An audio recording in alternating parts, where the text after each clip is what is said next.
예, 안녕하십니까. 저는 지금 신전대학 공동의장으로 활동을 하고 있고 서울대학교 국사학과에 재학 중인 김건이라고 합니다.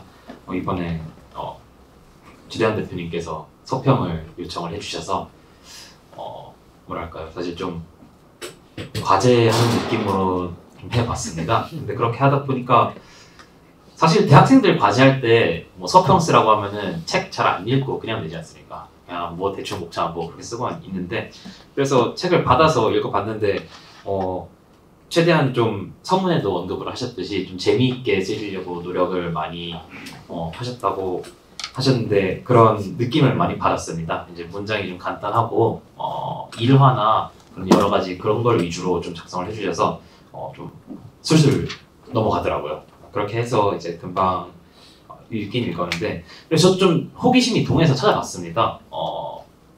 지금 사실 뭐 지식정보 사회다 해가지고 역사 데이터 같은 경우는 이제 다 온라인으로 데이터베이스화하는 그런 추세에 있습니다. 아까 언급을 해주셨던 것처럼 한국사 데이터베이스에는 고대부터 현대까지 있는 그런 뭐 역사 자료들을 다 뭐 레터화 시켜서 온라인에 올리고 검색도 다 가능하게 되어 있고요. 지금 여기 같은 경우는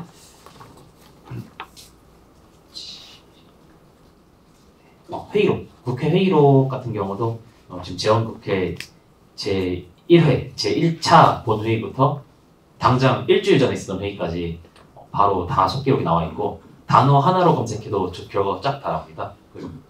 보고 공부하고 연구하기도 편하게 잘 되어 있는데, 이런 것들은 역사 연구 잘하면은 다 이용해보지 않은 사람이 없을 거고 합니다. 그런데 그럼에도 불구하고 아까 말씀하셨던 FRUS라든가 플러스 같은 경우는 뭐 오역이 많다, 뭐 옛날 뭐 한문 자료들도 오역이 많다고 이제 볼 수가 있고, 그리고 여러 가지 조약들 같은 경우는 예를 들어서 한국과 미국 간의 조약이나 협약을 만든다고 가정을 하면은 한문이랑 영문이 같이 나오지 않습니까? 그런데 이제 보면은 살짝 번역이 다르게 되는 경우가 있습니다. 이게 공식 문서인데도 불구하고 그건 이제 각자 정부의 그런 입장을 대변하는 그런 번역이 되고, 서로 양국도 어느 정도 그거에 대해서 편의를 봐주고 합의를 하는 그런 양상들이 나와서, 사실 이거를 이제 번역이 어떻게 됐는지 그리고 그것을 읽고 해석하는 거는 그 당대의 맥락을 알지 않으면은 알 수가 없습니다.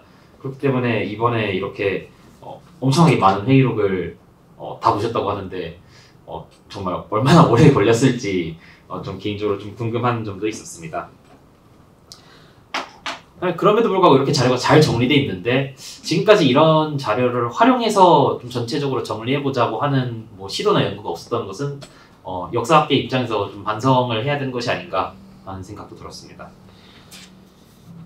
그래서 사실 한국 현대사 연구를 하는 사람들 입장에서는 1945년부터 48년까지 미군정기 해서 뭐 해방 3년사 이렇게 불러서 그쪽을 좀 집중적으로 연구하는 사람들이 있고, 뭐 50년부터 53년 한국전쟁을, 6.25 전쟁을 중점적으로 연구하는 그런 연구자들이 좀 많습니다. 그러다 보니까 살짝 48년부터 50년 사이의 재헌국회 활동은 그렇게 많이 주목받지 못하는 경향이 조금 있습니다. 그리고 그 이후의 연구 같은 경우는 이것을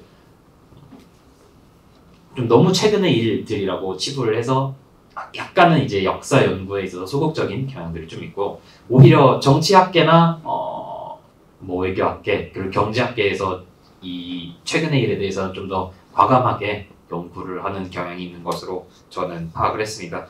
그래서 결국에는 사실 48년부터 50년 사이에 좀 널리 알려진 것 같은 경우는 뭐랄까요, 그 반민특위 그리고 농지개혁 정도가 좀 주목을 받고, 나머지 같은 경우는 뭐 대중적으로나 영구적으로나 그렇게 크게 알려지지 않았습니다. 그래서 이런 것들을 좀 면밀히 분석해서 해제를 제공했다고 저는 생각을 하고, 그래서 연구사적 의의도 큰 것 같습니다. 그래서 사실 뭐 저는 뭐 읽으면서 좀 여러 가지 그런 뭐랄까요, 조금 자료적으로 보충할 그런 사안들을 조금 준비를 해봤는데, 그걸 이제 다 하면은 시간이 너무 많이 걸릴 것 같아서 그것까지는 조금 생략을 하더라도 이거는 조금 봐야 될 필요가 있을 것 같아서 이 말씀을 좀 드리고 싶었습니다. 초반부에 대한민국 국호 정한 부분이 있습니다. 헌법 전문 그리고 국호를 정한 부분이 있는데 제 기억으로는 한 79페이지, 80페이지 정도? 네, 그쪽이었던 것 같습니다. 그래서 박사님께서는 대한민국 국호를 채택하면은 이것은 이제 1919년에 세워진 대한민국의 복구를 뜻하는 것이기 때문에 신생국이 역사적 정당성을 더할 수 있어서 대한민국의 국제적 승인에 조금이라도 유리할 것이라고 판단했던 것 같다고 해석을 해주셨습니다. 그리고 거기에 조금 더 보충을 제가 조사한 바에 하자면은 사실 이거는 북한과의 체제 경쟁과도 맞닿아 있다 이렇게 볼 수가 있을 것 같습니다. 사실 이거는 임시정부의 국호를 활용함으로써 그 보다 오래된 정통성을 확보하는 것이죠. 1919년이니까. 북한의 국호 같은 경우는 조선 민주주의 인민공화국 이렇게 정해놨습니다. 근데 이제 조선 같은 경우는 뭐 이것을 이시조선이라든가 고조선과는 본인들이 그 연관성을 부정을 합니다.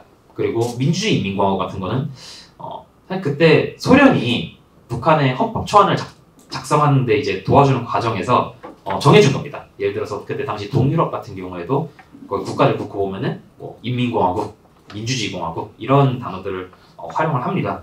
그런 걸 보면은 그나마 소련 입장에서는 조금 통상적인 명칭 정학이었다 이렇게 볼 수가 있고 북한 정부 수립은 사실 그리고 48년 9월 9일입니다. 그래서 당시에 하던 국호정원의 회의보다 늦은 시점이긴 했는데 사실 북한 내부에서는 이미 김두봉이 1946년에 국호를 제안을 합니다. 조선민주주의인민공화국이라고. 그리고 김일성이랑 소련도 다 동의를 하고요.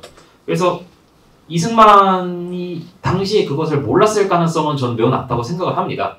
결국에는 이렇게 대한민국 국호 제정 그리고 헌법 전문에 대한민국 민주공화국이다 이걸 이제 넣는 것은 북한과의 체제 경쟁이 있어서 정통성, 정당성, 무기 확보를 위한 전략적 판단이 아니었을까 하는 개인적인 해석을 해보았습니다. 뭐 나머지 같은 경우는 뭐 행정권 이양, 대정 이양 협정 관련 해석을 좀 해봤는데 그건 이제 시간이 좀 모자라 생략을 하도록 하고요.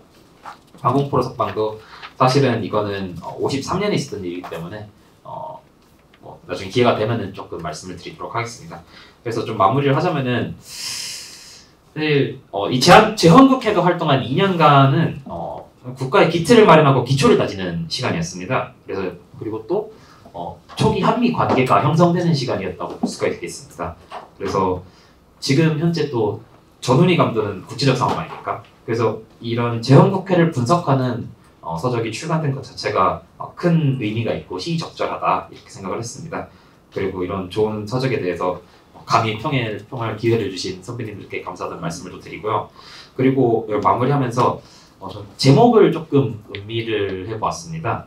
사실 저 개인적인 생각으로는 역사를 공부하는 거는 뭐 미래를 위해서 내일을 위해서라기보다는 사실 저는 오늘을 알기 위해서라고 생각을 합니다. 우리의 현재라는 것은 그 수많은 과거에 의해서 구성되고 결정되고 영향을 받는 겁니다. 그렇기 때문에 사실 현재의 기원에 대해서 그걸 알면 알수록 지금 현재의 상황에 대한 이해가 심화가 돼서 그 현재 상황에 대한 그 정확한 진단을 내릴 수가 있게 되는 거죠. 그래서 그 이승만 대통령과 그 제헌국회 행보도 사실 지금 이 순간 하나하나를 규정하고 있는 겁니다.